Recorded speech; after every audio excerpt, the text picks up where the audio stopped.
Hello students, good morning. How are you all? So, today I am going to teach you subject English from standard 5th English medium, जिसमें हमने last video lecture में flying together story पढ़ी थी। याद है आपको?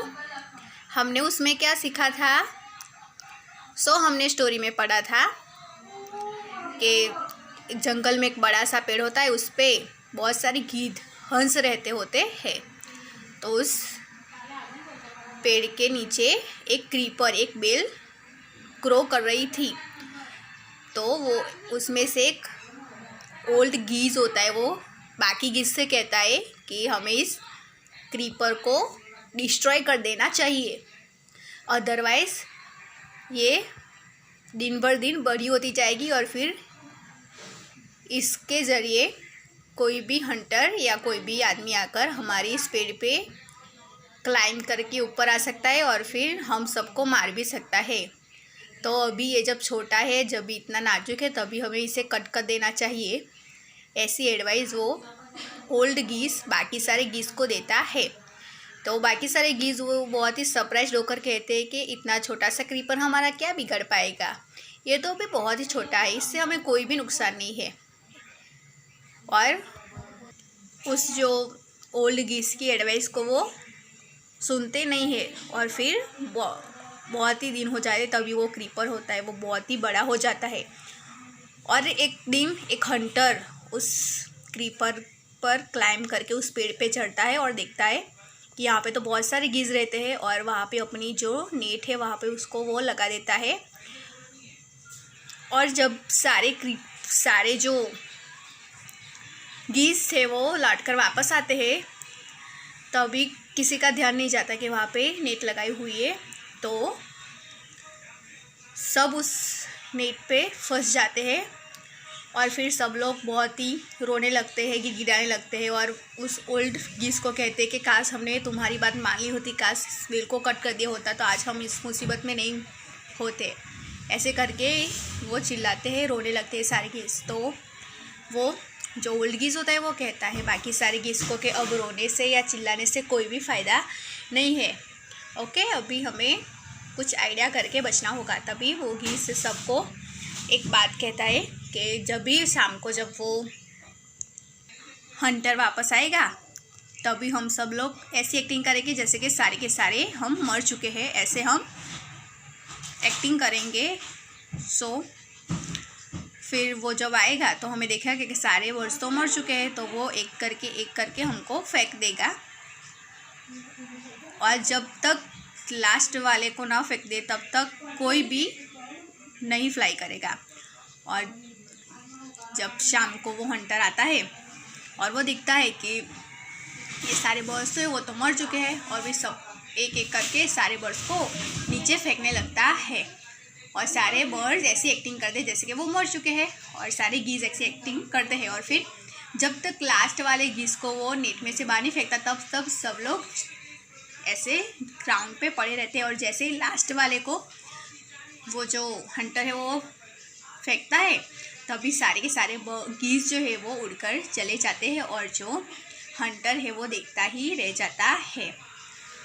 तो यही हमने सीखा था इस स्टोरी में। अगर आपको ये स्टोरी नहीं पता है तो आप मेरे पिछले वीडियो लेक्चर में जाकर इसे चेक कर सकते हो, जिसमें पूरी स्टोरी डिस्क्रिप्शन के साथ मैंने बताई हुई है। ओके स्टूडेंट्स, और आज हम उसके क्वेश्चन आंसर देखने वाले हैं। Question answer, okay. उसमें फर्स्ट क्वेश्चन है where did the geese live, where did the geese live, जो हंस थे वो कहाँ रह रहे होते थे। तो answer is The geese live on the top of a tree. The geese live on the top of a leaf. जो geese थे वो पेड़ के ऊपर, सबसे ऊंचा जो पेड़ था उसके टॉप में रहते थे। Second question is Why did the old bird advise the other birds to destroy the creeper? Why did the old bird advise the other bird to destroy the creeper? जो ओल्ड बर्ड था वो दूसरे जो गीस थे उनको क्यों वो क्रीपर को डिस्ट्रॉय करने के लिए कह रहा था? So answer is the old bird advised the other birds to destroy the creeper as it would become thick and strong, and with the help of the creeper it would be possible for someone to climb the tree. The old bird advised the other birds to destroy the creeper as it would become thick and strong, and with the help of the creeper it would be possible for someone to climb the tree. तो इस creeper के एक जो creeper का जो छोटा सा bell है वो आगे जाके बहुत ही बड़ा सा मोटा सा हो जाएगा, और फिर कोई हंटर या कोई भी आकर उसके मदद से पेड़ पर चढ़ सकता है और हम सबको मार सकता है। इसीलिए वो जो बर्ड है वो बाकी गीज़ को एडवाइस देता है कि ये जो क्रीपर है उसको हमें डिस्ट्रॉय कर देना चाहिए। Third one is why did the गीज cry help help. Why did the गीज cry help help. जो गीज थे वो क्यों हेल्प हेल्प कह रहे थे, क्यों हेल्प हेल्प चिल्ला रहे थे? तो answer is the geese cried help help as they were caught in the hunter's net. क्योंकि वो हेल्प हेल्प चिल्ला रहे थे क्योंकि वो सब जो गीज थे वो हंटर की नेट में फंस चुके थे, इसीलिए सारे के सारे गीज हेल्प हेल्प चिल्ला रहे थे। Fourth one is what did the Hunter do when he thought that the geese were dead? What did the hunter do when he thought that the geese were dead? तो Hunter शिकारी ने क्या किया जब उसे लगता है कि सारे के सारे जो गीज़ है वो मर चुके थे? शिकारी ने क्या किया जब उसे लगा कि सारे के सारे जो गीज़ है वो मर चुके हैं? तो the answer is the hunter threw the geese out of the net when he thought that they were dead. तो हंटर क्या करता है जब वो सोचता है कि सारे के सारे जो ये गीज़ है वो तो मर चुके हैं, तभी वो क्या करता है एक एक करके सारे गीज़ को नेट के बाहर फेंक देता है। ओके, उसके बाद fifth one is why did the गीज pretend to be dead. Why did गीज pretend to be dead. तो जो गीज थे वो मरने की एक्टिंग क्यों कर रहे थे? तो the answer is the geese pretended to be dead as the hunter would not want dead birds and hence he will throw them to the ground. तो जो सारे बर्ड्स थे वो ऐसा एक्टिंग कर रहे थे, ऐसा दिखाव कर रहे थे, वो मर चुके हैं, क्योंकि अगर वो ऐसी एक्टिंग करेंगे तो जो हंटर है वो ऐसा कभी नहीं चाहेगा कि उसको मरे हुए बर्ड्स मिले, वो उसको तो जिंदा बर्ड चाहिए।